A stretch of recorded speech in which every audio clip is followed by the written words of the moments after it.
watching the Battered Fans Network. Solana, you're MIA. Welcome, everybody, to episode number 88 of the Battered Heat Fans podcast. I am your host, Daniel Granada, and the season is finally over. The roller coaster is done. And what better way to end it than with the roller coaster game? You had some controversy. You had Bam Adebayo going down, unfortunately, with a dirty play by LaMelo Ball. Entertaining way to end the season, I guess. It was a fun game to watch, and the only thing I could really think of as this game is coming to an end, and then the final buzzer hits and LaMelo Ball wins it for Charlotte, is watching that game last night. It's crazy how when the Miami Heat make it into, and this wasn't even technically a playoff game, but when they make it into those positions, the playoffs, the play-ins, outside of Cleveland last year, of course, you feel like they're going to step up their game. It just is what Miami does because Andrew Wiggins all of a sudden is playing amazing. Davion Mitchell scores 20 points for the second time all year. You have Khalil Ware, which has been basically a ghost the last couple of weeks, the last couple of months. Bam goes down, he puts down 19 rebounds. He plays a good game also. I mean, when you see Bam Adebayo go down, you expect, oh man, like this is it. Like this was their chance. Their best player goes down. It's a wrap. And then they go on a run. They went into the second quarter, I believe, with the lead after that point. So I'm sorry, into halftime with the lead at that point. It's crazy what the Miami Heat do in April and in May. But uh, unfortunately, a Kobe White crazy 3-pointer and a LaMelo Ball layup is what keeps Miami out of the playoffs, or at least a second playing game, which honestly is what I've been saying for the last couple episodes that I want. I thought the Miami Heat making the playoffs and getting bounced in the first round, maybe best case scenario second round, it would do nothing for Miami long term. If anything, it would just make Pat Riley want to keep the team the same. I'd rather them change it up, get a lottery pick, and hope that maybe they can get lucky. Maybe the NBA will pay them back for the Terry Rozier mess, kind of like they've paid other teams back when things go wrong for them. Uh, uh, it was unfortunate. The season is over. I mean, I don't want to say that I am proud, but I thought it was awesome to see that Bam went down and the team still made a game of it. And they played well. I thought they were gonna win. Tyler Hero came up really big. I know he had he wasn't hot throughout the game, but late in the game he hit those last three free throws to take the lead at the end before Lamelo Ball's shot. He had some big shots in the fourth quarter. Khalil Ware had some big rebounds that led to some of those Tyler Hero shots. And Davion Mitchell, all things considered, no timeouts. He ran down the court in like 2.5 seconds and almost got that layup. Now, obviously, time's running out, no timeouts.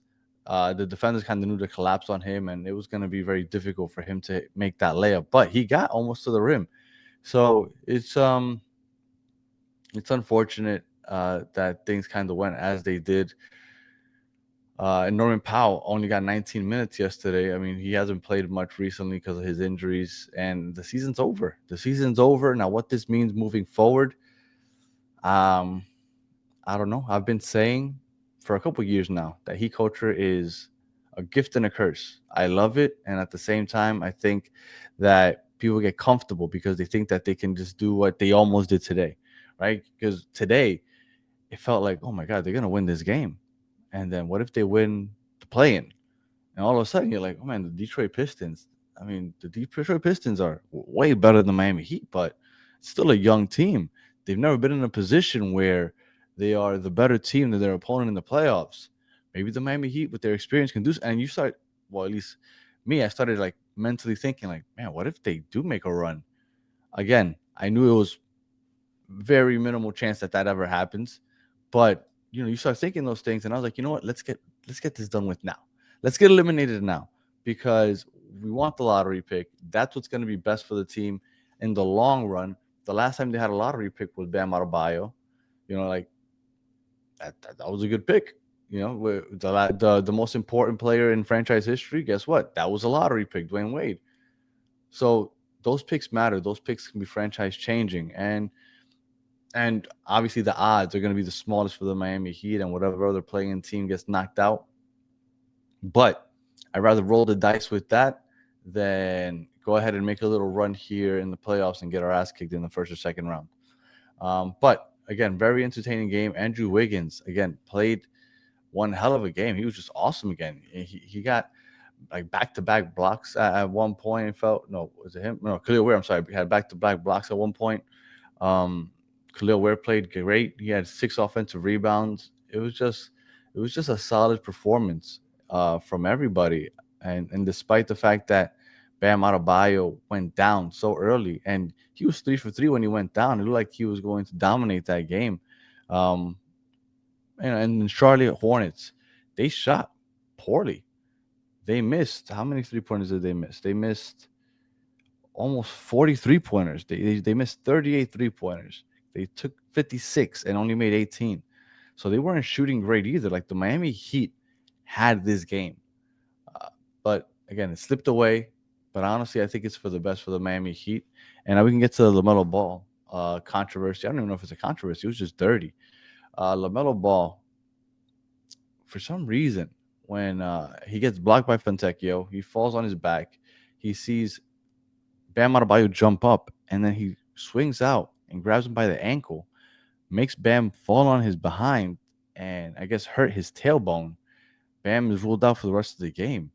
Like that's a dirty play. Like I really do think, and I'd be surprised if he's allowed to play that second playing game against. I don't even know who they're playing against.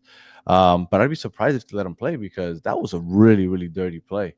The fact that he did that, and I saw a video going around last night of him trying to trip Bam Adebayo earlier in the season, I believe, or maybe last season, where Bam is running up court and he reaches out to try to trip him again. So, this is it's weird. I know he came out and apologized at the end of the game or in the post game last night. I know Eric Spoelstra. I was happy that he kind of went into the refs saying that it's their job to see that, and if one doesn't see it, it's the job for the other one to see it. So I'm glad that he did that because that was a dirty play. If Bam Adebayo doesn't, the way the team was playing, and the way the Miami Heat usually do these things in the play-ins and stuff, if Bam Adebayo doesn't go down, I think the Miami Heat win this game. He was starting hot. They were feeding him in the post. I think that they would have beat the Hornets if Bam Adebayo stays healthy and plays the majority of the game. Even though Khalil Wade did an admirable job on the boards and inside while he was gone. But again, I think that they win. But the Miami Heat season is over. And Solana obviously is still feeling it because he didn't want to wake up to do this because he's frustrated. Also, he wanted the playoff run. I don't want to say I'm happy because it sounds weird to say that I'm happy that the season's over because I'm not. I love playoff basketball, and the fact that we're not even going to get a playoff series really sucks. But thinking long term, I know that this is what's best, and we'll see. This offseason should be because we say it every year, right? Oh, the Heat are going to go all in on somebody big. Oh, the Heat are going to go in on a superstar, and they never do. They never go all in. They never go all in. This season might be different because the way this year planned out and the fact that we are now looked at as a play-in team, I think Pat's going to do something finally. So I'm excited for that. This should be a fun offseason. We even have a draft lottery to talk about. So we'll see. We're going to keep coming with shows. We missed our goal. Our goal was to get to 500 subscribers by the end of the season. We made it to like 461. I want to say we're at now. So I appreciate all of you that did subscribe.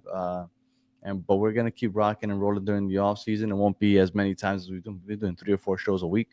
Definitely cut down, take a week off or so. But we'll be back. Me and Solano will be back talking Heat basketball soon, and then just keeping up with the off season. So with that, I'll say Happy Jackie Robinson Day. It's one of my favorite days in the baseball season. For those of you that follow baseball, if you follow baseball, watch the Battered Marlins fans. We got that podcast going, and that's it. Season's over, but high hopes for the offseason and for the 2026-2027 season. So until the next one, have a good one.